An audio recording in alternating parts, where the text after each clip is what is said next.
is always my pleasure, but in this instance, it is my great pleasure to be able to talk with Ken Levine of Irrational. Thank you so much for your time. It's always good to see you, Adam. So, and congratulations on this new venture here. Thank you so much. I'm excited to be part of it. Yes. You're among the very first, and probably this is the nicest background we've gotten to use yet. The fireplace chat. That's actually... Okay, so I just played a very generous chunk of the game starting from the beginning, and there's so many fascinating things that really came to mind. But the first was there's something very familiar about it, and there's something very, very fresh about Bioshock Infinite. And I think that kind of brings in the idea of how do you see this kind of relate to obviously your previous work, Bioshock? It's by no means a sequel, but what did you feel you wanted to inherit that justified the name Bioshock to still be on it? Well, there's sort of two things. There were two main principles that we knew we had to keep, and everything else was up for grabs. And there was a third principle which was sort of philosophical. So let me start with the beginning, which is, one is an amazingly detailed, dense, exciting, bizarre, but also believable feeling environment to explore is something that we thought we knew we had to have for it to be a Bioshock game.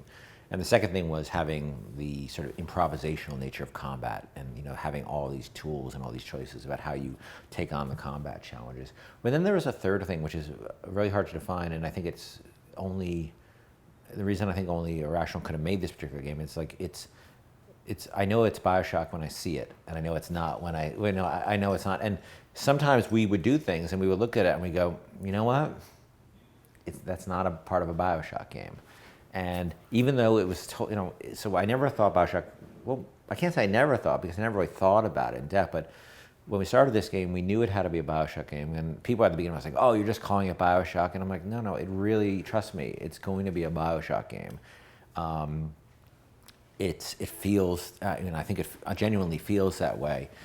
But it is just a lot of judgment calls along the way as well that just says, is this Bioshock or is this not Bioshock? And quite often, sometimes we would just cut stuff because it wasn't Bioshock.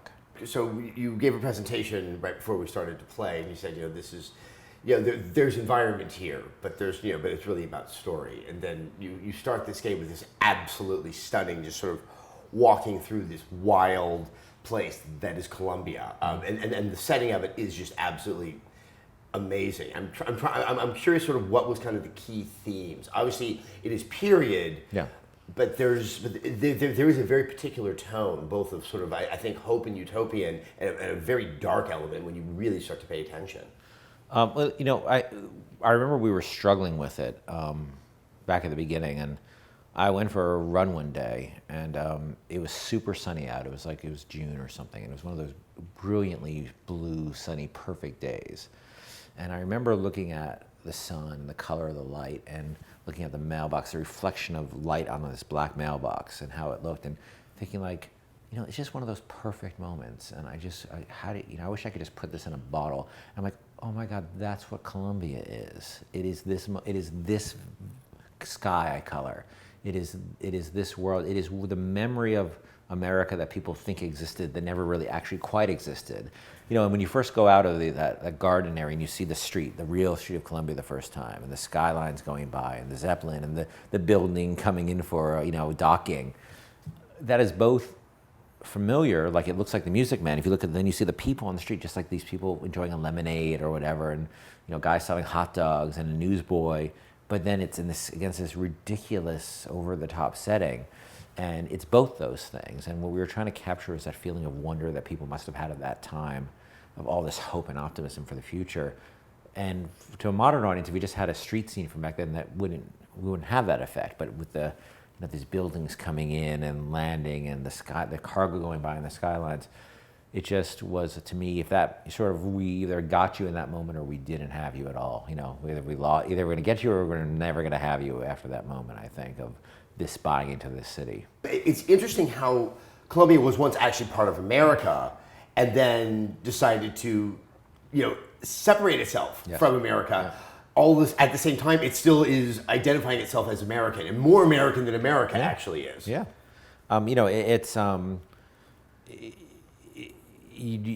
They were frustrated with what they saw as the weakness of the rest of America's commitment to the mission.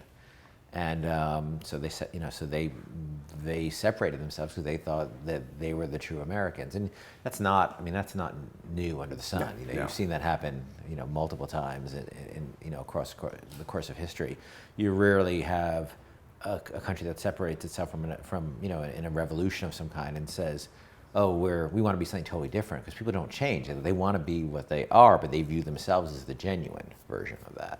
With that in mind, I guess there are certain elements in this game, still that kind of Ayn Randish value system and some of the anxieties about the changing of America that do have some applicable qualities to discussions that are happening right now in society. Was that something you were cognizant of, or did it kind of just happen? No, I think it happens because in the same way, when we did Bioshock, we didn't realize that the candidate for vice president of the United States would be a fan, an objectivist. But it's not because we have a vision of the future. It's because these themes tend to repeat in history. Themes of nationalism, themes of nativism, and we always feel that when we deliver these themes in these games, and the reason it's so confrontational when you first encounter, especially the racial themes, the racial bias themes, we don't want it to be a coloring of the game. It has to be central. You have to be confronted with it in the same way that it has to be very real to you, or it's not. If you're just an observer, I think it loses something in terms of your understanding of it and your understanding of the sort of the emotional context of that kind of experience. And it's not meant to be pleasant. And most games are, generally meant to be pleasant entirely. And there are some things in this game I think will be very difficult for some people. In the same way I think in Bioshock 1 there were things that were difficult for some people. But I think it's also games. Why should games be any different in terms of... I couldn't agree more, but I think this is going to make Bioshock Infinite stand out all the more because you really don't see these matters addressed in any way. Yeah. And that otherness tends to be very binary and very kind of simple. It's aliens or those guys who live over there.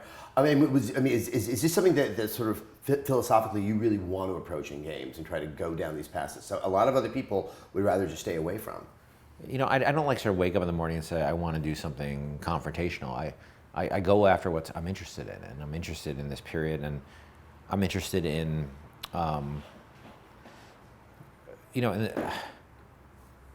I'm interested in sort of putting. I think the thing deep down I'm most interested in putting myself in somebody else's head, and that's why I'm interested in writing characters like Comstock and characters like Ryan, because they're not like me in a lot of ways. They're very authoritarian figures, and they think they understand the world in a very particular way, and they think they have the answers. And I'm sort of the opposite. I'm like, I don't know what the hell is going on. That's why you have a staff. That's right. You guys figure it out. And so they're very different. Obviously, one is a capitalist atheist, and the other one is a nationalist, religious zealot. But they're also very similar in a lot of ways because they're both believe that there is one way forward and this is the way. And so what I like about the experience, and it was much harder for me with Comstock than it was with me than Ryan, was understanding why people would follow them. Because I'm not a religious person. No, and actually that was one of the things that was really standing out to me is how did all these people I'm going to go to the floating city that the man with the white beard is sort of guiding. And that's sort of you discover as time goes on what part of the message is so appealing, because I had to figure that out or I couldn't write the character. And I actually spent a lot of time we have some very intensely religious people in the studio actually, and I had some really interesting conversations with a bunch of them, and because I was struggling for a while, I really was struggling to understand, and I would say, what is it for you? And sometimes it's something that I have trouble connecting to, in terms of there's just a belief, but then there's other elements of whether it's objectivism or religion, where I can see I need to understand what that is, and then I can go there with those characters. And when I figured that out with Comstock, all of a sudden, so many pieces fell into place in the game. So obviously, there is more characterization in Bioshock Infinite. Characters are actually talking, whereas the original Bioshock was kind of a more solitary experience. People were coming in over I can't remember what the device was called, but it was something. Anyhow, so that I think is one of the most distinct things that really distinguishes it from the original Bioshock. Was it challenging to try to do something that is a traditional shooter and then have all of this kind of acting happening around you? Yeah, like when we decide, look, there's a reason in System Shock 2 and Bioshock, everybody's dead except for the enemies. And there's a reason every time you encounter a human, he's behind some piece of glass. There's a reason you don't talk. There's a reason there's nobody with you walking around the world with you. And the reason is because those things are really hard to do. Like to have the level of narrative we have and the fidelity of narrative and not have to go to cutscenes all the time. You know, because this is a game that has as rich a story, if not richer than almost anything out there in terms of the amount of texture to it and depth to it. But we don't break out and have these sort of safe little cutscenes where we can cordon the game off from it. We're like, what if the player starts shooting? What if Elizabeth does this? What if this happens? What if that guy does that? Well, what if the player does this and everything's ruined? Like, well, then I guess the player won't see that content. You know, that's. I mean, and I think that's something worth pointing out, and I definitely experienced that in the game, is that, yes, there's times I think where Elizabeth is going to be saying things to you, but depending upon where you go, she seems to have dynamic reactions to the environment around her, or like the sense of threat that might be somewhere ahead. Yep, you know, there's a whole, Elizabeth it's bizarre because she's both, I think to a lot of us, we all kind of fell in love with her a little, or a lot. And and also I remember watching the game a few weeks ago and forgetting that we had all these incredibly talented people. You know, there's a motion capture actress who portrays Elizabeth. There's a voice actress, Courtney Draper, who portrays Elizabeth. And there's the animators and the artists. And I kind of forgot because I had spent so much time with her. Not because like, oh my God, you look at her and she's 100% real. But I kind of forgot that she doesn't actually exist, you know? I realized that, oh, that's Courtney's voice. That's my words in Courtney's voice. That's not Elizabeth saying things. Because, and I think, and the whole Liz, we have a squad called Liz Squad, which is, you know, it's a multidisciplinary group of people whose job it is to make sure Liz, you know, rocks.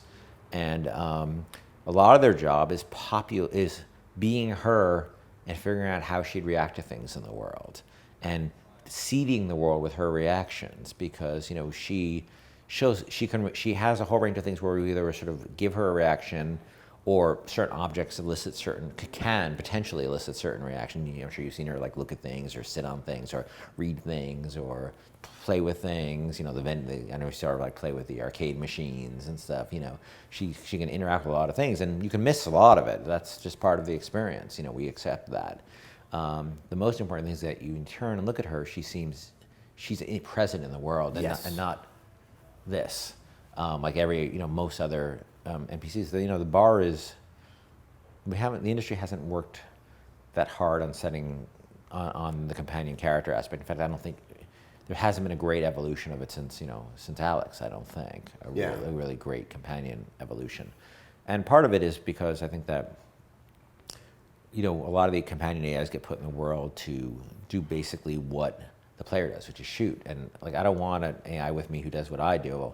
And again, I'm never one who says this is the only way to make a game. Right. Talking about, this is how you. This is how I look at it. Elizabeth does and Booker / you have entirely different skill sets. And, you know, I wanted her to be present in the world and the exploration and the combat and all those things in the narrative, but I wanted her to be a completely different entity from you. So like a lot of times people are like, oh, let's give her a gun. I'm like, why? Because then she's just stealing your kills and she's no different than you are. And it also is not Elizabeth. She's not a combat unit. She's a person. Well, we want her to be a person. Well, and then that's really supposed to be your motivation to carry through the game. You really need to care about this character if you're really going to stay invested. Yeah, if you don't connect to Elizabeth, I think it's going to be, you know, I guess you don't have to. And like in some way, like I think there's a lot of people who played Bioshock 1 who didn't care about Rapture, or they just like shooting the stuff and the cool special effects and stuff. And there are people maybe who play this game who don't care about Elizabeth. I think, you know, it is, to me, it's, you know, she became the heart of the game for us, and we knew that, and we had to invest the sort of love into her that she deserved. I mean, just the animations alone showed that there's a lot of care and affection that's put into that character. They did amazing. Now, yes, it is an action game. Think about everything we've just talked about, from religion to racism and the McKinley and we haven't got to the shooting yet. We haven't gotten to the shooting part. Okay.